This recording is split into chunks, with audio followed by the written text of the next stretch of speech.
The last few weeks, actually about a month now, we've been celebrating Easter.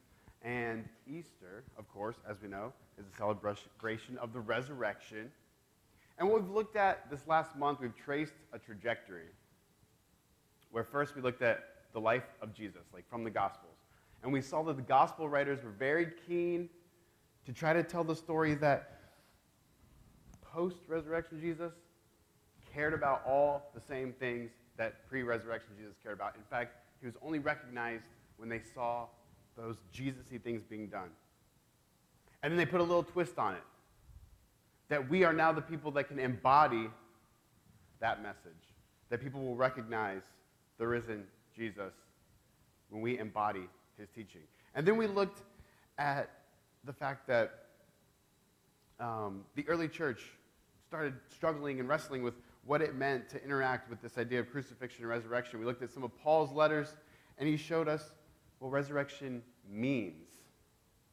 And so we first saw that there's a hope for renewal. That anything you do in your life that's working to build something new, to work for transformation, anything you do out of love, those things will last. They cannot die, and they have a future. And then last week we saw that the resurrection, and specifically the event of the crucifixion and the resurrection, has a future for religion.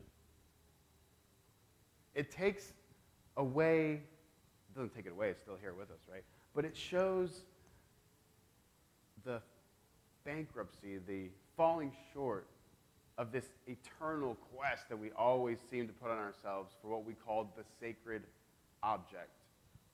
The idol, that thing we think will make us happy, that thing that will make us whole or complete or fulfilled. We saw that the resurrection of Jesus serves not so much to form a new religion that's set up and structured like the old ones, but is more a way to poke holes in any given religion, a way that ruptures our systems of meaning and purpose, a thing that constantly calls us into something new. So the next 2 weeks, I just want to get boots on the ground, rubber meets the road, all those metaphors. If we have this new life where we say, look, our Christianity for us is not something that, we just cling to give meaning to a meaningless world, or just trick ourselves that everything's going to be okay when things around us are actually crumbling. If it's actually a new way to live that frees us to move through different ideologies and move through different identities, if this is what resurrection and crucifixion give us, what does it actually look like? If you're free, like we talked about last week, free, completely free, to move in and out of different identities and different ideologies, what do you do in your life? What does a life look like that's free from the demands of personal guilt, the demands of inadequacy, the demands of political ideologies? What does that life look like? For me personally, these are important questions because a lot of people today feel like they've lost their faith, right? There's this big just spirit of our age where people are leaving the religious forms they grew up with or what they've known their whole lives, and they're either doing nothing or they're finding something new, but the numbers are pretty crazy. We're at some kind of turning point in civilization, at least in Western civilization. And people are leaving their faith. But I think that a lot of times, this feeling is more that they've recognized what we talked about last week. They've recognized that for them, Christianity was just a sacred object. They put a lot of heavy responsibilities on their religion, and when it didn't deliver and when it failed, they just thought it wasn't for them and they left. They gave it all up. But they were probably putting the wrong things onto their beliefs about God. For some people, they may have recognized that the actual doctrines they held didn't make sense to them anymore. And so they thought they had nothing. Or for one person, maybe it was very experiential, and they cried out to God when a loved one was dying. Looked for healing, looked for answers, looked for support, and didn't get it where they thought they'd find it. And for these people, I think most of us can probably fit into one of those categories, or at least have in times of our lives. For those people, for us, we can be tempted to think, do we even need any of this anymore? Especially if we've seen in the crucifixion and resurrection this rupturing of religious structures, right? And so we're like, oh man, religion looks different than I thought. It's not just a sacred object. It's not an idol. I've been treating God like an idol. I've been looking after something that's going to never deliver on its promises. And when you realize that, and when you realize that you've been looking for something that you're never going to find and you give it up, or maybe you realize that for you, Christianity isn't just about the doctrines anymore because some new piece of information came along and it doesn't make sense to you anymore. Or maybe your experience of God is not what it was in the past. For those people, for all of us, it's tempting to think, well, if it's not this, then it must be nothing. If it's not what I thought it was, right? If Jesus is something other than the ultimate life insurance, or if Jesus is something other than the thing that just secures my happiness on this earth, a genie in a bottle. If he's not a genie in a bottle, if he's not life insurance, then what do I even need him at all? Why do I even need to come to this building on Sundays? Why do we need church? Why do we need to gather around religious identities and religious ideas? These are questions that a lot of people ask. Questions that I know many of you have asked yourselves, questions that I have asked myself. But what's interesting about the New Testament is that if you come to it without a lot of the baggage that religion can bring to it, you realize that it's not really addressing some of those questions. It's kind of assuming a religious experience outside of the norm, outside of the search for the sacred object, like we talked about last week. Because it's the story of people interacting with that subversive core, that subversive message of crucifixion and resurrection. And so you see things like the letter that James wrote. And he says, religion that God accepts as pure and faultless is this, to look after orphans and widows in their distress, and to keep oneself from being polluted by the systems of the world. Now, at first glance, you might just think, well, that's just the same thing you talked about last week, right? That's just the sacred object all over again. God accepts, the words God accepts, isn't that just we're caring for the widow and orphan and keeping ourselves free from the systems of the world so that we get brownie points, so that we can score something with God? But I don't think that's what's going on, because think about what this is really saying to us. Look what's acceptable. The answer could have been a lot of things. Singing, making melody in your hearts, right? Giving meat offerings. Not sinning. I don't know. James could have said a lot of things. I mean, there's all kinds of things he could have said. Follow the law. He was in the Jerusalem church. They weren't really, against the law too much like Paul was, right? Follow the law. That'll make you. That's pure religion and undefiled. No. He says, care for those who need care and live outside of the systems of power and oppression. That's it. He's saying pure religion, true religion, acceptable religion is really kind of irreligious. It's really just a new way to live life. So to answer these questions of what does this new life look like? What does this life of Jesus look like? I want to look at the book of Acts. And the reason is that Acts is the book of these early first people who are really letting their world be shattered apart by the crucifixion and resurrection. And the things they come up with and things they do are pretty interesting. And they're earth-shattering. And I mean earth-shattering. I mean those words. They're world-destroying. They break worlds apart. In one of the first stories in the book of Acts, the Apostle Peter is proclaiming the good news that through Jesus, a new age or a new world has arrived. And he says this. This is what was spoken by the prophet Joel. In the last days, God says, I will pour out my spirit on all people.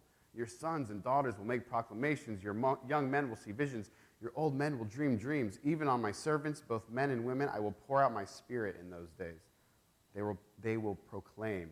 And I will show wonders in the heavens above and signs in the earth below, blood and fire, billows of smoke. The sun will be turned to darkness, the moon to blood, before the coming of the great and glorious day of the Lord.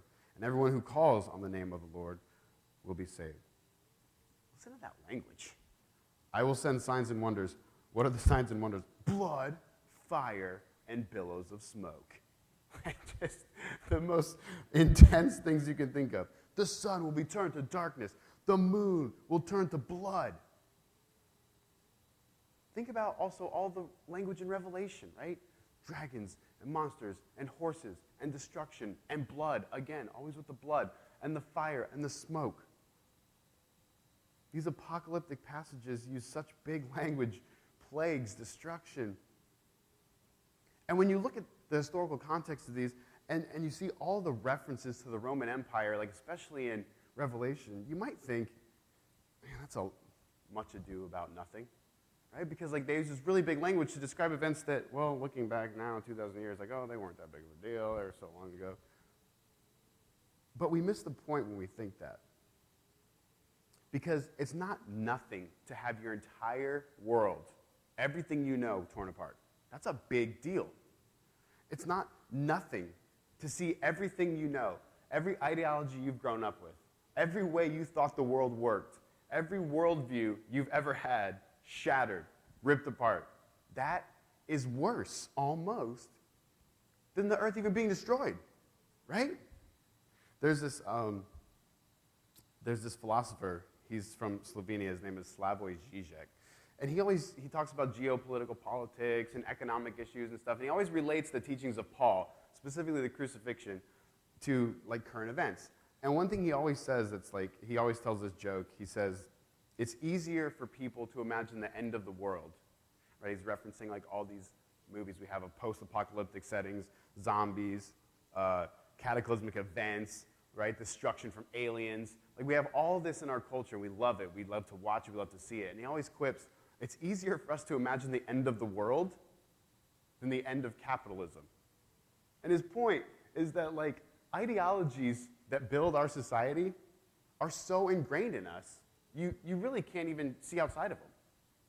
It's like that for us in the West. It was like that for the early Christians in the Roman Empire. They're so ingrained, so built into us that literally they are our world. Our world is built on the way we think, on our ideologies. And so to disrupt those, there's no better language than apocalyptic language. There's no better language than big, violent, bloody, smoke, billowing, sun turned to blood language. Because it feels like that when we're confronted with having to change the way we think. So what does one do when faced with the end of the world? That is the most exciting thing to see in Acts.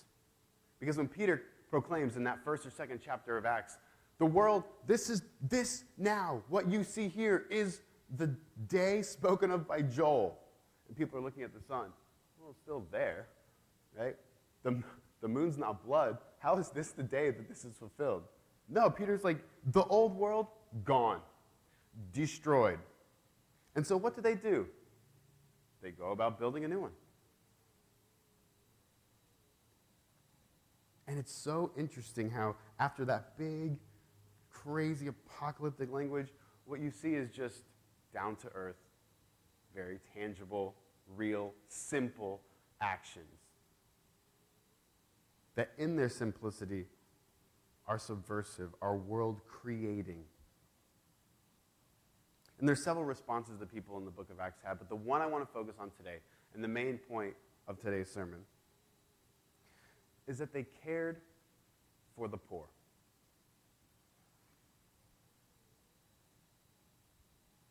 Now, how is caring for the poor connected to the idea that the crucifixion of Jesus ruptured everything to the point that Peter can say the world has ended? How do they go hand in hand in any way? It can seem foreign for us. It can seem arbitrary. It can seem just randomly placed to talk about caring for the poor. Because in our society, the world, the one that Peter says is destroyed, I mean, it's still here, right? Already and not yet. The tension we see in Paul. It's been here. It's not here yet. There's a lot of struggle. So the world that we still see around us doesn't really have care for the poor built into it. We see people giving money to people out of charity. We see organizations set up to help people who need help. There is compassion. There is charity. But in our society and in all societies, we may try to help, we may try to ease our conscience, but in many ways, we demonize those who have less. We don't trust them. We don't enjoy their company. We think that poor people are stupid. It's true. If you look at sociologists, the studies they've done, people who have more think that people who have less are less intelligent than them. We think they're morally inferior. This is what non-poor people think about poor people. But we have this latent guilt too, because, especially for us who know that we're all human and there's a new humanity in Christ, sometimes we can tend to feel guilty about thinking badly about the poor, so we can give or give to organizations. But ultimately, our society is still left with the same social issues and the same stigmas. The first response that the text says these early believers in the crucifixion had is it said they sold what they had, put it in a common pot so that no one would have needs, and they ate together with glad hearts. When you go through the book of Acts, you see it again and again. It's not just this first group. There's a woman named Tabitha. She dies. And the description of her given after her death, they're telling who Tabitha was. And Luke, a historian, recording something for his friend, Theophilus, decides to include the one detail that he includes about Tabitha. She gave to the poor. There's another story where Peter has this vision of this man, Cornelius. And Cornelius is a non-Jewish man. But he wants to tap into what's going on with the Jesus movement. And Peter has this vision that he needs to go to him. And the vision says that even though he's a Roman citizen, he's described two ways. He does not pray to the Roman imperial gods, and he gives to the poor. These are really the description that James gives of religion, isn't it? Care for those who need care, and don't tie yourself to systems of the world. Those are James's two definitions, and Paul, again, another example in Acts, Paul goes to a court at one point. He's been arrested. He's defending himself, and as he's telling about everything he's done so far, he's giving his whole journey all around the world. At one point, he just mentions, he says, and then I went up to Jerusalem so I could bring gifts to the poor.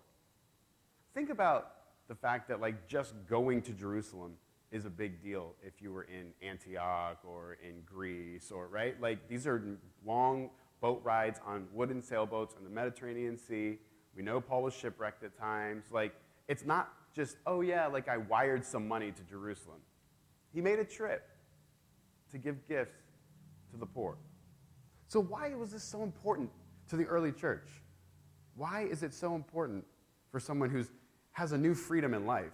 How does giving to the poor connect to that at all? It can just be a seemingly inconsequential act for us, right? We can just, hey, there's a homeless guy, I'll give him a few bucks, whatever, no big deal. It's not something we would travel halfway around the world to do, more than likely. There's a verse in Proverbs that says, rich and poor have this in common, the Lord is maker of them all. And unfortunately, what some people take from this, when they take it out of the whole arc of Scripture, is that God makes people to be poor, and therefore it's okay for people to be poor, right? Oh, God made the poor and he made the rich, so it's fine. But what's going on is bigger than that. And what I think the subversive core of this verse is saying, the thing that the early believers tapped into, is it's not that the Maker made them to be rich and to be poor, but that their Maker is above them all. Rich and poor have equal dignity because they're both humans. Rich and poor have equal dignity because there's bigger identities in our world than rich and poor. They both get their life from the same source. Humans are humans, and someone who simply has more material possessions or has more numbers in a bank's computer does not have any more dignity or worth than someone who has less numbers in a bank's computer. This is the reality the church grasped. And they grasped it because they saw the slashing of identities in the crucifixion of Jesus. As we saw last week, the foolishness of the cross undoes the wisdom of the world. And the world is just not built on the ideas of Proverbs. The world is just simply not built on the idea that everyone has the same amount of dignity. There are strata. There are hierarchies. Some people are better than other people. You cannot argue that fact. It is just the way the world is set up.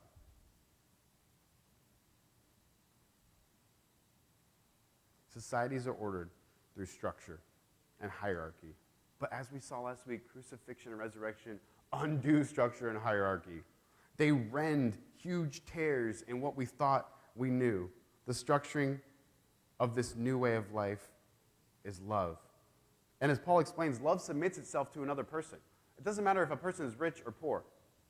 A rich person should submit themselves to a poor person, and a poor person should submit themselves to a rich person.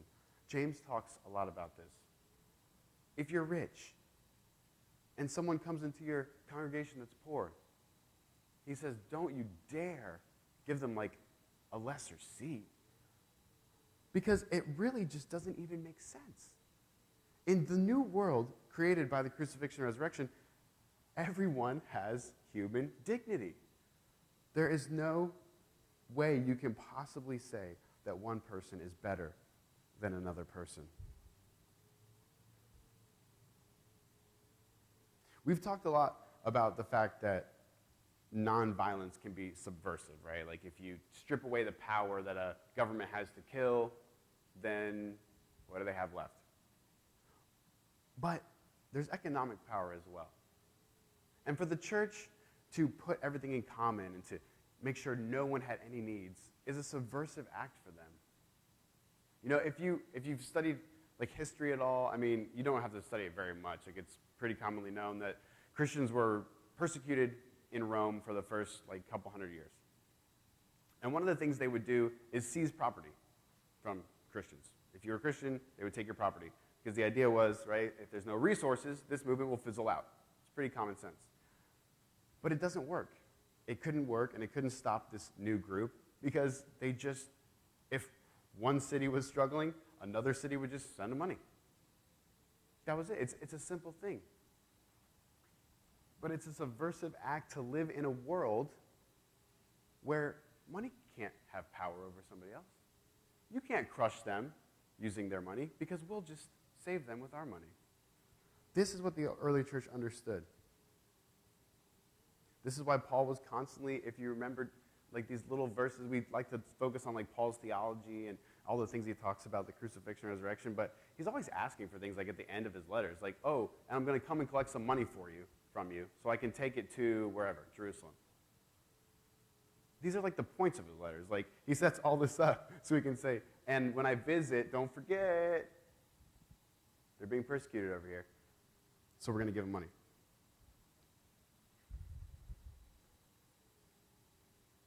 How do we view ourselves in this context? Because for me, personally, in my life, sometimes I feel like I can't get ahead, right? I feel like I live like a poor person. I think about money constantly. My wife and I are constantly talking about money, right? Like considering what to do about money. Like if we restructure this, we can do this. If we stop spending money on this, we can spend money on that. If we get rid of 2 cars and have one, lower car payment. What's going to happen to us if our rent goes up? You know, all these questions, right? But my wife and I make 10 times more than what 80% of the world's population lives on. 10 times. We make 43 times more than what half of the world lives on. 43 times more. So my point in that is twofold. First, the poor around the world need help. And they're not inferior, right? They're not inferior. They have the same dignity that you have. We have freedom to join them in celebrating their dignity. It doesn't matter if someone who's in power says they're not dignified. It doesn't matter if they say they're unlovable. We have the freedom to love anybody we want. to love. Give freely to people around the world who need it. And I wonder if there's a way that we can restructure our very existence to have more freedom. I'm not saying that we should be like the early church and sell all that we have and keep it in common, but I'm also not saying we shouldn't do that. I don't know. My point is just that I want to have that same spirit of imagination and creativity that those early people, shaken by the event of the crucifixion and resurrection, had. And secondly, I want to remind us that we cannot neglect the poor among us. Because it's tempting to think, when you see that 50% of the world lives on $2.50 a day, it's tempting to say, well, there's not even real poor people in America, right? Because if you live on a Social Security check, now you're at way more than someone who lives on $2.50 a day lives on. But it's not about how many numbers you have in a bank's computer. It's about the dignity that's given to you or taken from you based on your economic status. And even though there's more help for the poor in America, and even though there's more systems in place that can't let them drop to the same level of poverty that someone in Kenya could, they're still a part of a system that robs them of dignity. And they are still subjects that we respond to freely in love. They're still participants with us in this new life that we've found by embracing crucifixion and resurrection, the life that lets us live outside of those economic identities. The current political systems of our world, they just don't cut it, right? I think we all know that. Only the strong survive, that's obviously wrong. But a safety net system that just drags people into despair and takes their dignity away is not right either. I think we all agree there are certain politicians we agree with more than others, right? There are certain politicians, I like what they say more than other politicians. There are politicians you might like that say things that you agree with more than other politicians. But politicians aren't in the business of world rupturing and creating, right? Their job is just to help what's here run smoothly. That's their job. We can't rely on them to understand that we're trying to destroy the world and raise a new one up, right? We can't rely on them to understand Peter's language in Acts. So be politically active the way you feel like you need to, but remember that we are the world builders, and we have the freedom to imagine new things, things that aren't even in place right now. Ways society can be structured that we don't even know about yet.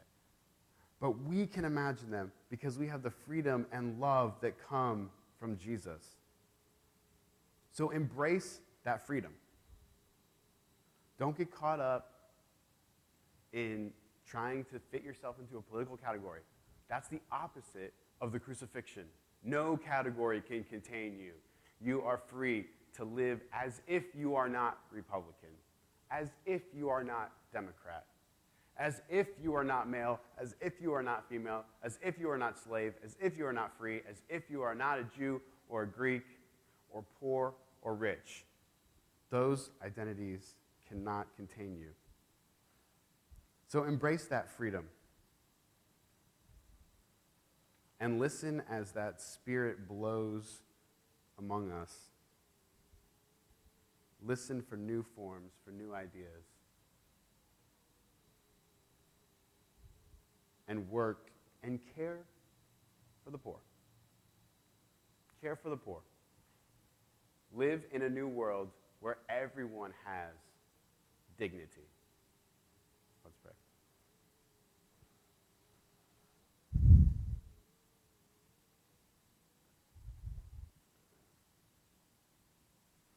God, the call to dignity for everybody is pretty strong. We hear it in society. We hear it in this church, obviously, but in broader society, we see it. People understand that we need compassion. People understand that all humans have dignity. But it doesn't happen because we bind ourselves too closely to different identities. So help us to just celebrate and rejoice and live in the freedom of a world that was created by the resurrection. Help us to enjoy the fact that sometimes our world doesn't make sense, that the ruptures we see in it are too big to contain in some easy